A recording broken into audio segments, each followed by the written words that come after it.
Let's jump right into this explainer. Americans absolutely love a great startup survival story. It's practically built into our DNA. But the thing is, we usually look at these massive companies strictly through the lens of their current massive success. Well, today, we're going to flip that script. We are totally reframing Tesla. We are not looking at the trillion-dollar titan it is right now. No, we're rewinding the clock to late 2008 when Tesla was nothing more than a scrappy, highly stressed startup teetering on the absolute edge of total catastrophic collapse. It really begs a question that just sounds kind of absurd to us today. How did the world's most valuable automaker almost die? We're about to explore the incredibly high-stakes reality where the entire dream of the modern electric vehicle was, quite literally, hours away from being permanently wiped off the map. The fate of the entire company boiled down to one uncompromising deadline: 6 p.m. December 24th, 2008, Christmas Eve. This wasn't some soft corporate target or a typical end-of-quarter push that you could kind of fudge.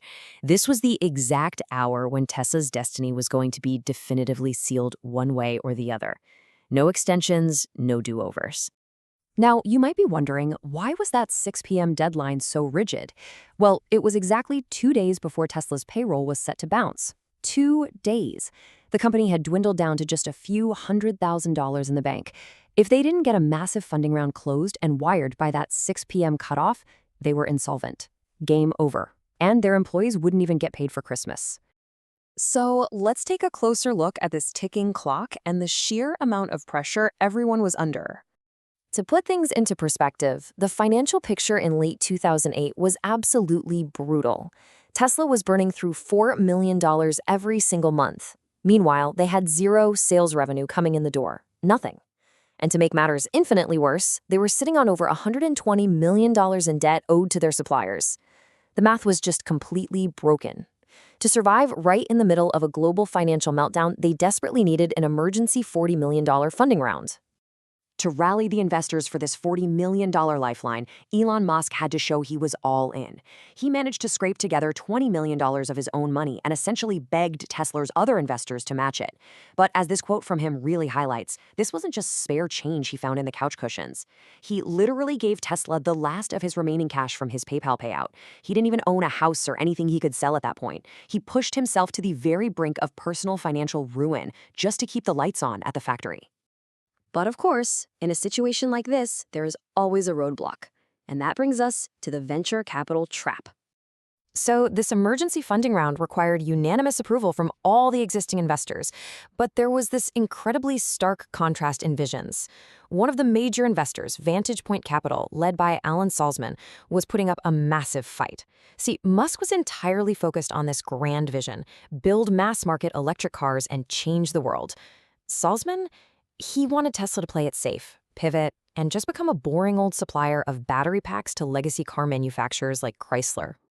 As you can imagine, Musk violently disagreed with this pivot. You have to remember the context. This was late 2008. The legacy auto industry was completely imploding. So when Salzman suggested hitching Tesla's wagon to these old automakers, Musk's visceral reaction was, that ship is literally sinking. There was absolutely no way he was going to tie Tesla's fate to companies that were simultaneously standing in front of Congress begging for government bailouts. And as we look at this timeline, you can see how this tension had really been simmering for a while.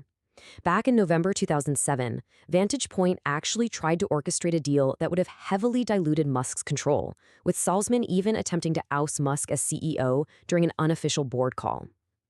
Luckily, Elon's brother, Kimball, managed to block that move. But fast forward to December 2008, the $40 million emergency equity round is sitting on the table. Every single investor is on board, except Vantage Point. They were intentionally withholding the one crucial signature needed to close the unanimous deal, arguing that the round undervalued the company. Musk saw right through it.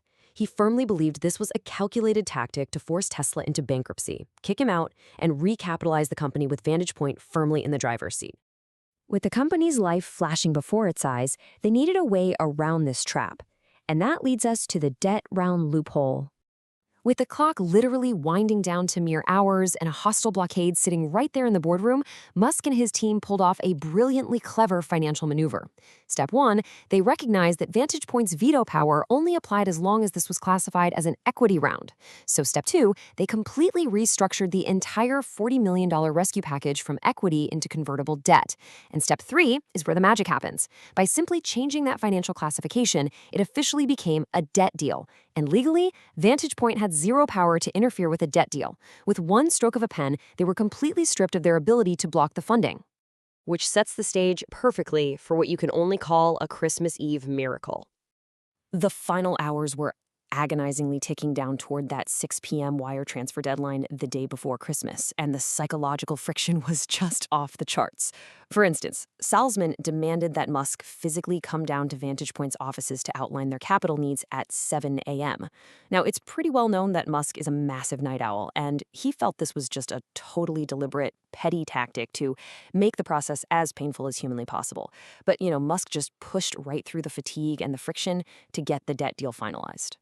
And against all odds, it worked. The deal actually closed on Christmas Eve, just hours before Tesla would have gone irreversibly bankrupt. On that final conference call, when they finally got the confirmation that the wire transfers were complete and the company was saved, Musk was so completely overwhelmed by the intense stress and the sudden release that he actually broke down in tears. Bankruptcy was officially averted, literally right in time to make payroll the very next day. The dream of the electric car lived to fight another day. Remarkably, at the exact moment when the major U.S. car companies had essentially given up on EV production altogether.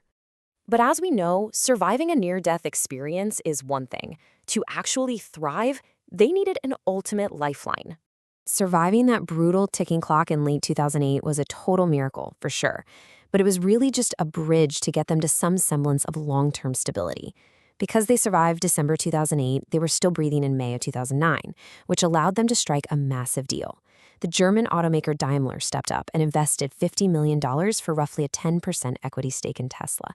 This right here, this was the true financial runway that finally gave them the breathing room they needed, eventually leading to their IPO in 2010. But honestly, it wasn't even just about the cash infusion. It was about the strategic validation.